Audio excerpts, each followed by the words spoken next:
반갑습니다. 이렇게 마주 앉으니 참 좋구먼요. 제가 올해로 80이 넘었습니다. 참 긴 세월이었지요. 그동안 수만 그릇의 밥을 먹었고 수만 명의 사람을 만났습니다. 드라마 속에서 아버지로 할아버지로 살며 수많은 가정을 들여다보기도 했고요. 그런데 말이요, 제가 오랜 세월 사람 사는 모양새를 지켜보니 한 가지 분명한 이치가 있더군요. 사람들은 대개 운이 나쁘다며 신세를 한탄하곤 합니다. 왜 우리 집은 하는 일마다 안 풀릴까? 왜 우리 아이들은 자꾸 아플까? 하고 말이요. 그러면 나는 그 사람의 얼굴을 보기 전에 그 사람이 사는 집을 먼저 봅니다. 집은 단순히 비바람을 피하는 공간이 아니에요. 그것은 주인과 함께 숨을 쉬는 두 번째 몸과 같습니다.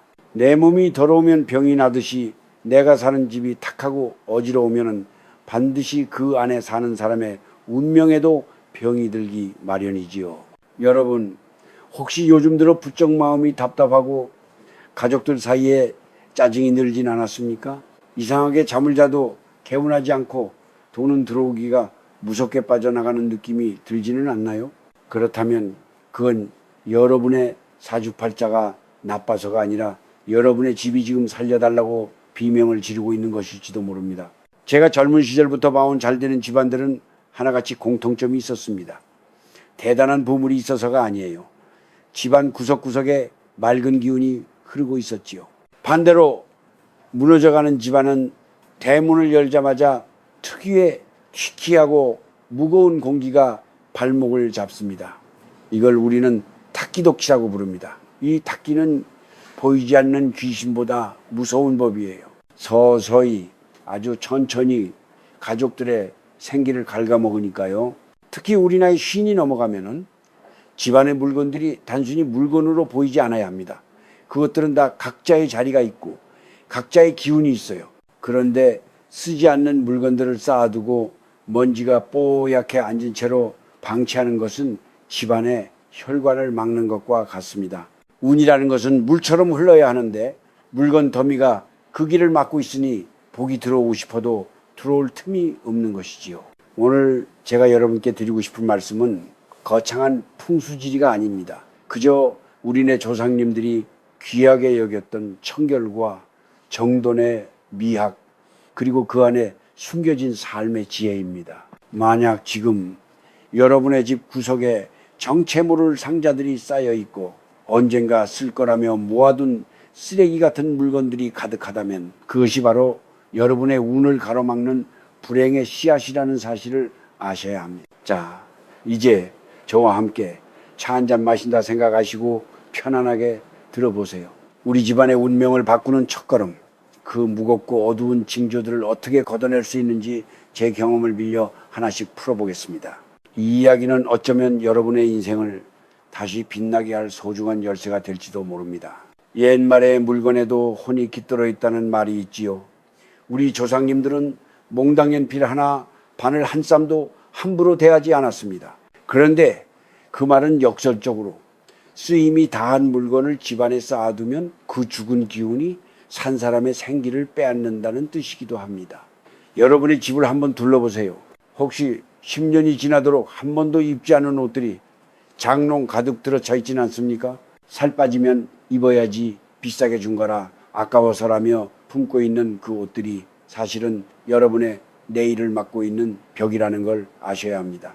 특히 우리 나이 50이 넘고 60이 되면은 자꾸만 과거를 붙잡으려는 습성이 생깁니다. 젊은 시절의 영광, 고생하며 샀던 가구들, 이제는 신지도 못할 구두들. 하지만 여러분, 운이라는 건 참 묘해서 새로운 것이 들어올 빈자리가 없으면 절대로 찾아오지 않습니다. 꽉 찬 컵에는 맑은 물을 부을 수 없는 법이지요. 제가 아는 한 지인은 젊은 시절 참 잘 나갔던 분인데 사업이 기울고 나서도 옛날에 화려했던 시절 쓰던 낡고 거대한 소파와 고장난 오디오를 버리지 못하더군요. 그 집에 가보니 거실이 숨도 못 쉴 만큼 답답했습니다. 결국 그분은 재기하지 못하고 평생 과거의 그림자 속에서 사셨지요. 그 낡은 물건들이 그분의 발목을 붙잡고 있었던 겁니다. 더 무서운 건 금가고 깨진 물건들입니다. 우리 어머니들은 밥그릇이 조금만 이가 나가도 복 나간다며 당장 내다 버리셨지요. 그게 다 지혜입니다. 이가 나간 그릇으로 밥을 먹는 건 내 복을 갉아먹는 행위와 같습니다. 깨진 거울, 고장나서 멈춰버린 시계, 알이 빠진 안경, 이런 것들은 집안의 에너지를 파괴하는 흉물이 됩니다. 시계가 멈춰 있다는 건 그 집의 운의 흐름이 멈췄다는 뜻이고, 깨진 그릇은 가족 간의 화목이 깨졌다는 신호입니다. 사람들은 흔히 돈이 없어서 가난하다고 생각하지만 사실은 가난한 기운을 집안에 모셔두고 있기 때문에 가난에서 벗어나지 못하는 경우가 많습니다. 언젠가 쓰겠지라는 그 마음이 바로 빈곤의 씨앗입니다. 그 언젠가는 영원히 오지 않아요. 지금 나에게 기쁨을 주지 못하고 지금 나에게 쓰임이 없는 물건은 더 이상 내 물건이 아닙니다. 그것들은 그저 공간을 차지하는 짐일 뿐이고, 그 짐들이 여러분의 어깨를 누르고 마음을 병들게 하는 겁니다. 특히 자식들이 남기고 간 물건들, 이제는 독립해서 나간 아이들의 낡은 책이나 장난감을 그대로 두는 분들이 많습니다. 그건 자식에 대한 사랑이 아니라 자식의 기운을 부모의 품 안에 가두어 두는 일입니다. 자식이 잘 되길 바란다면 그들의 공간을 비워주고 그들의 미래가 들어올 자리를 만들어줘야 합니다. 여러분, 이제 용기를 내야 합니다. 손때 묻은 물건을 버리는 것이 추억을 버리는 것이 아닙니다. 오히려 낡은 껍데기를 벗어던져야 그 안에 알맹이 같은 추억들이 더 빛나는 법이지요. 이 물건이 지금 나를 웃게 하는가? 이 물건이 나의 품위를 지켜주는가? 스스로에게 물어보세요. 대답이 아니오라면 그것은 오늘 당장 여러분의 집에서 떠나보내야 할 것들입니다. 그것들을 비워낼 때 비로소 여러분의 노년에도 맑고 풍요로운 바람이 불어오기 시작할 것입니다.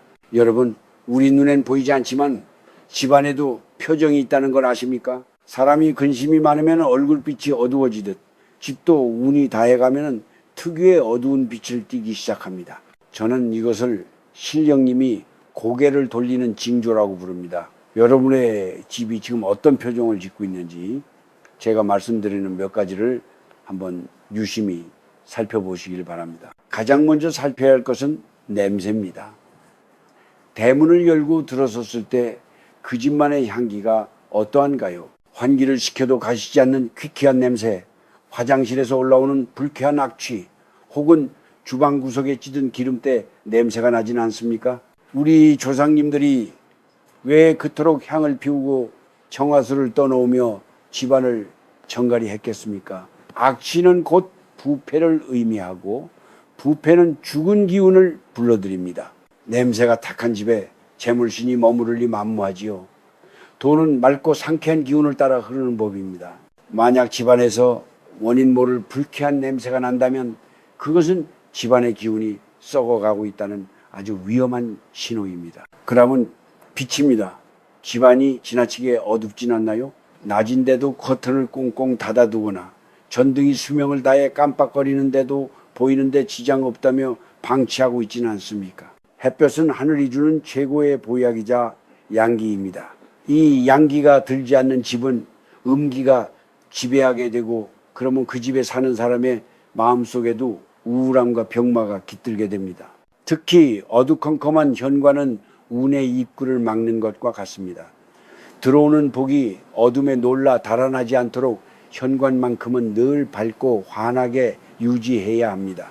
또한 소리를 들어보십시오. 문을 열 때마다 끽거리는 기괴한 소리가 나거나 수전에서 물이 뚝뚝 떨어지는 소리가 들리지는 않나요? 우리 노인들은 물 떨어지는 소리를 피 같은 재물이 새어나가는 소리라고 했습니다. 아주 작은 틈이고 작은 소리 같지만 그런 미세한 결함들이 모여 집안의 기를 분산시키고 가족들의 신경을 날카롭게 만듭니다. 이유 없이 부부싸움이 잦고 자식들이 밖으로만 걷돈다면 집안 어딘가에서 불협화음이 나고 있는 건 아닌지 반드시 확인해 봐야 합니다. 마지막으로 가장 조심해야 할 징조는 생명력이 사라진 공간입니다. 베란다에 죽어버린 화분을 그대로 두고 있지는 않나요? 말라 비틀어진 화초는 죽음의 기운을 내뿜습니다. 먼지가 켜켜이 쌓인 조와 이 도 마찬가지입니다. 가짜 꽃은 생기가 없기에 오히려 집안의 생기를 빨아들입니다. 살아있는 식물을 정성껏 돌보는 것은 그 집의 성장하는 기운을 돌보는 일입니다. 죽은 것이 방치된 공간에서 산 사람의 일이 잘 풀리기를 바라는 것은 앞뒤가 맞지 않는 욕심이지요. 여러분, 이런 징조들은 결코 우연이 아닙니다. 집은 주인에게 끊임없이 신호를 보냅니다. 주인님, 지금 이곳이 막혀 있어요. 이곳이 너무 아파요. 라고 말이요. 이 신호를 무시하고 나중에 하지 뭐라고 미루는 순간 운명은 서서히 내리막길을 걷게 됩니다. 쉰이 넘은 나이라면 이제는 그런 세심한 소리에 귀를 기울여야 합니다. 내 집의 표정이 밝아질 때 비로소 여러분의 얼굴에도 진정한 웃음꽃이 피어날 수 있는 법입니다. 지금 당장 일어나 집안 구석구석을 한번 살펴보십시오. 복을 부르는 첫걸음은 그렇게 시작되는 것입니다. 자, 이제 우리 집에 병든 것을 알았으니 처방을 내려야겠지요? 많은 분이 정리 좀 해야지 마음은 먹지만 막상 물건 앞에 서면 손이 떨립니다. 이건 누가 선물한 건데 이건 나중에 쓸모가 있을 텐데 하면서 말이죠. 하지만 여러분, 진정한 D 용기는 채우는 것이 아니라 비우는 데 있습니다. 비워내야 비로소 새로운 복이 깃들 자리가 생기기 때문입니다. 가장 먼저 손을 대야 할 곳은 바로 현관입니다. 현관은 사람으로 치면 얼굴이고 운명의 통로입니다. 신발장에 들어가지 못한 신발들이 바닥에 어지럽게 널려 있지는 않습니까? 밖에서 묻어온 온갖 잡다한 기운이 뒤섞인 신발은 운의 흐름을 어지럽힙니다.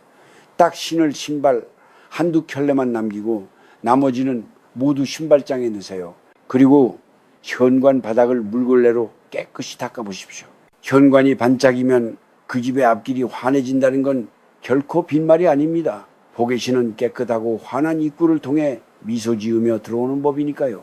그 다음은 우리 어머니들의 성역이자 집안의 건강을 책임지는 주방입니다. 주방은 오행 중 불과 수가 공존하는 곳이라 기운이 아주 예민합니다. 싱크대 위에 설거지거리를 쌓아두는 것은 재물을 썩히는 것과 같습니다. 특히 식칼이나 가위처럼 날카로운 물건을 밖으로 내놓지 마십시오. 날카로운 기운은 가족 간의 화목을 해치고 예기치 못한 사고를 부를 수 있습니다. 칼은 반드시 칼꽂이나 서랍 안에 감추어 두어야 합니다. 또한 냉장고 속 유통기한이 지난 음식들은 여러분의 몸과 운을 좀 먹는 독소입니다. 그것들을 비워낼 때 가족들의 병치레가 줄어들고 생기가 돌기 시작할 것입니다. 그리고 우리가 가장 많은 시간을 보내는 안방과 침구를 보십시오. 침대 밑에 짐을 쌓아두는 분들이 많은데 이건 잠자는 동안 대지의 기운을 받는 것을 방해하는 아주 안 좋은 습관입니다. 침대 밑은 항상 비어 있어야 하고 머리맡은 단순해야 합니다. 복잡한 생각과 걱정은 잠자리까지 가져오지 마세요. 낡고 해진 이불은 과감히 정리하십시오. 잠을 자는 동안 우리는 무방비 상태로 공간의 기운을 흡수합니다. 깨끗하고 정갈한 이불 속에서 잠들 때 비로소 내일의 운을 지탱할 힘이 충전되는 것입니다. 여러분, 뒤정리라는 것은 단순히 버리는 행위가 아닙니다. 그것은 나 자신을 존중하는 의식입니다. 나는 이렇게 귀한 대접을 받을 자격이 있는 사람이다 라고 스스로에게 말해주는 것이지요. 물건을 비울 때 그동안 고마웠다라고 나지막이 인사를 건네보세요. 물건과의 인연을 아름답게 마무리할 때 그 빈자리에는 반드시 더 좋은 인연과 더 큰 행운이 찾아옵니다. 간혹 청소할 기운도 없다며 주저앉아 계신 분들도 있을 겁니다. 이해합니다. 나이가 들면 몸이 마음 같지 않지요. 하지만 한꺼번에 다 하려 하지 마세요. 오늘은 서랍 한 칸, 내일은 신발장 한 층, 그렇게 조금씩 공간을 닦아나가다 보면은 신기하게도 마음의 병이 치유되는 것을 느끼실 겁니다. 손을 움직여 주변을 정돈하는 행위는 곧 내 엉킨 인생을 정돈하는 것과 같습니다. 여러분의 손길이 닿는 곳마다 죽어있던 기운이 살아나고 멈춰있던 복의 수레바퀴가 다시 구르기 시작할 것입니다. 자, 이제 긴 이야기를 마무리할 때가 되었구먼요. 여기까지 제 이야기를 들어주신 여러분의 눈빛에서 저는 이미 새로운 희망을 봅니다. 오늘 제가 드린 말씀들을 단순히 집 치우는 법으로만 듣지 않으셨기를 바랍니다. 사실 집을 치우는 것은 내 마음의 때를 벗겨내는 일이고 나를 옥죄던 과거의 사슬을 끊어내는 거룩한 의식이기 때문입니다. 여러분, 우리 인생의 가을과 겨울은 쓸쓸한 계절이 아닙니다. 오히려 가장 불필요한 것들을 털어내고 가장 소중한 알맹이만 남기는 수확의 계절이어야 합니다. 쉰이 넘고 예순이 되어도 여전히 무언가를 쥐려고만 하고 낡은 것에 집착하며 주위를 어지럽게 두는 것은 아직 참된 삶의 의미를 깨닫지 못한 탓이지요. 운이라는 글자를 가만히 들여다보십시오. 그것은 움직이는 자를 씁니다. 머물러 있지 않고 끊임없이 흐른다는 뜻이지요. 여러분의 집이 깨끗하게 비워지고 정돈될 때 비로소 그 멈춰있던 운의 물줄기가 다시 힘차게 흐르기 시작할 것입니다.